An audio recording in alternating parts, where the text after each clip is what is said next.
back in May, the opening of an Iranian factory in the Central Asian Republic of Tajikistan passed without much attention. The facility, which will produce drones, was the first of its kind that Iran has built in a foreign country. Tajikistan, which has close economic and defense ties with Iran, said it welcomed the help in upgrading its military equipment and that the two would work together to combat terrorism. The factory will reportedly produce the Ababil-2 drone, which Tehran says has a range of nearly 200 kilometers. Although a relatively minor player in global drone exports, Iranian UAVs have been used in conflict areas in Iraq, Lebanon, and Yemen. Saudi Arabia has also accused Iran of supplying drones to Houthi rebels in Yemen, saying the hardware was behind the 2019 attack that cut Saudi oil production by nearly half. So what impact will Iran's growing drone capabilities have for Central Asia, especially in the aftermath of the Taliban's takeover and in the broader region, including Syria and the South Caucasus? And to discuss what Iran's growing drone power in Central Asia could mean, joining me now from Izmir is Ulaş Pehlivan. He is a security analyst and a retired colonel from the Turkish military. And İSMAİL Sarı, who is an associate professor at Ankara Hacı Bayram Veli University. Gentlemen, welcome to Straight Talk. It's good to have you on the program. So, Ulaş, what's the significance of the opening of an Iranian drone factory in Tajikistan, and why has Iran chosen Tajikistan to be the first country to host such a facility? Okay. I can say that Iran's rapprochement to Central Asia is not a new thing. As you know, until 2021, there were sanctions imposed on Iran, and it was illegal to import and export sales. And just after 1 year of the lifting of the sanctions, we can see that Iran is trying to enlarge its sphere of influence through Central Asia. At this international context, it becomes even an obligation because Central Asian states, they are offering wide doors of opportunity to Iran. And we can say that currently Central Asian states are they want to be less independent on Russian defense industry, and they are landlocked countries. And they have shortest path to the high seas through Iranian seaports. Yes. And after the lifting of Iran's weapons export, Iran chosen Tajikistan because Turkey has rather weaker cooperation with Tajikistan compared to Turkmenistan, Uzbekistan, Kyrgyzstan, and Kazakhstan. Yes. And I can say that Persian language and culture is very widespread in Tajikistan. For this reason, Iran is choosing easier targets to enlarge its sphere of influence, like Tajikistan. Mm-hmm. So, İSMAİL, what is Iran's market share when it comes to drones? Is it a big or relatively minor player at the moment? Yeah. In October 2020, the arms sanctions against Iran ended. Currently, Iran is able to import all kinds of equipment and weapons it needs and export its locally product weapons to its neighbors and other countries. Of course, this is theoretically possible. In this way, Iran is able to obtain foreign exchange income.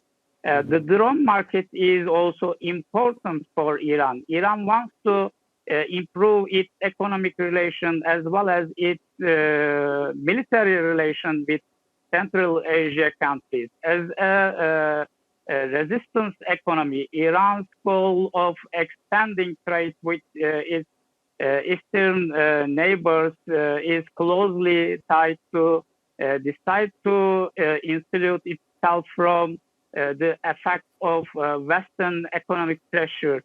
Yes. Iran, yeah, okay. So we can say that the sanctions made Iran's defense industry more self-sufficient, Ulaş, and could the opening of this joint drone factory push Israel to shift its focus on Tajikistan as well? What are the risks for Dushanbe? I mean, could it become a secondary target for Tel Aviv? Actually, Iran has already conducted attacks on Iran in previous years, and recently they still continue to its attacks. But as a third country, Tajikistan, I think this kind of operation or such an involvement to a third country can draw too much reactions, and Israel cannot afford this in his diplomacy, in its diplomacy, I think. So we know Turkey is also a major drone manufacturer and exporter. And are we seeing the beginnings of a drone arms race in the region where countries are looking to use military hardware and trade also to coordinate their security policies, İSMAİL?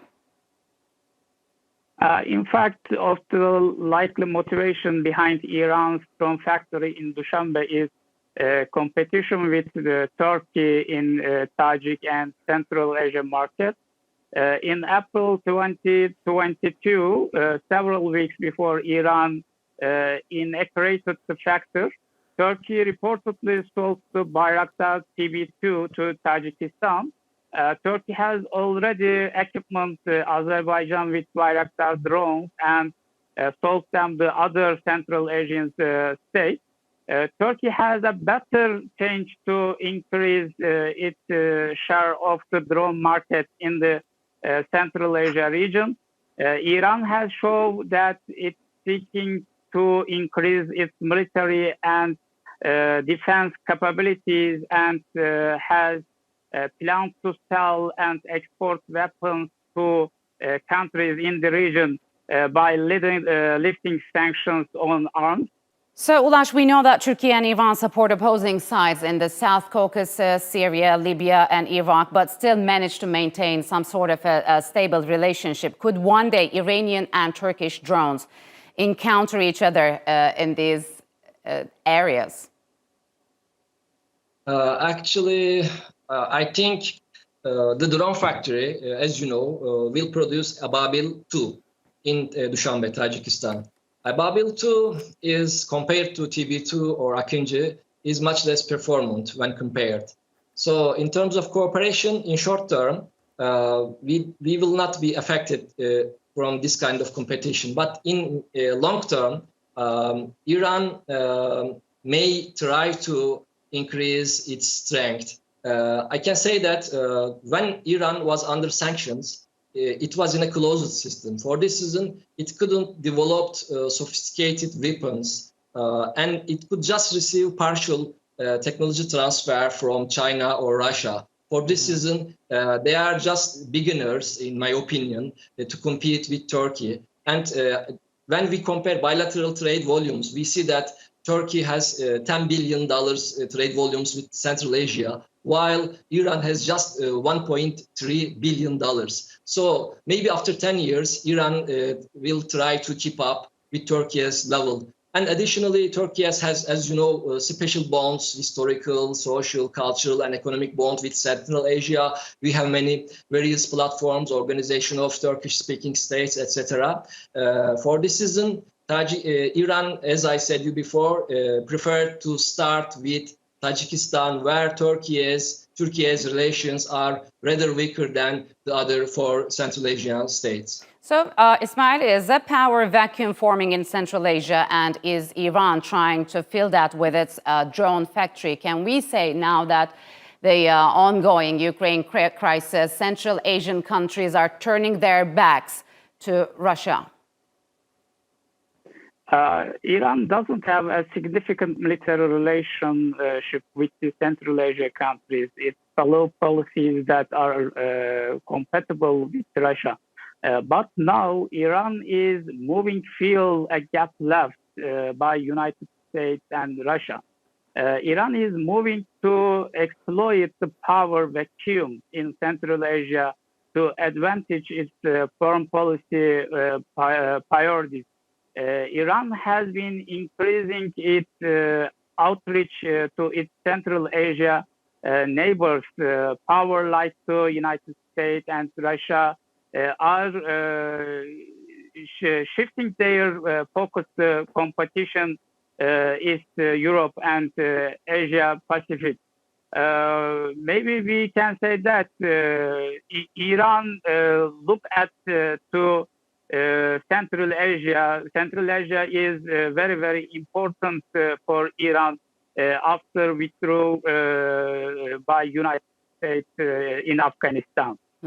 So, Ulaş, we know that Saudi Arabia has capitalized on occasional rifts between Iran and Tajikistan in the past. So, have Saudi efforts to deepen cooperation, economic engagement with Tajikistan helped counter Iranian influence, or both sides have benefited from that?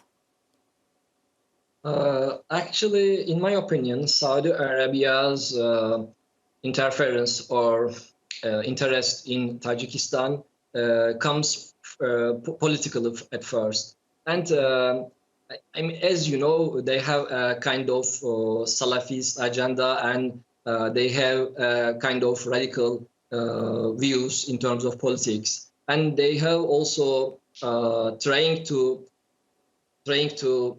increase its political interference or political clout in Tajikistan.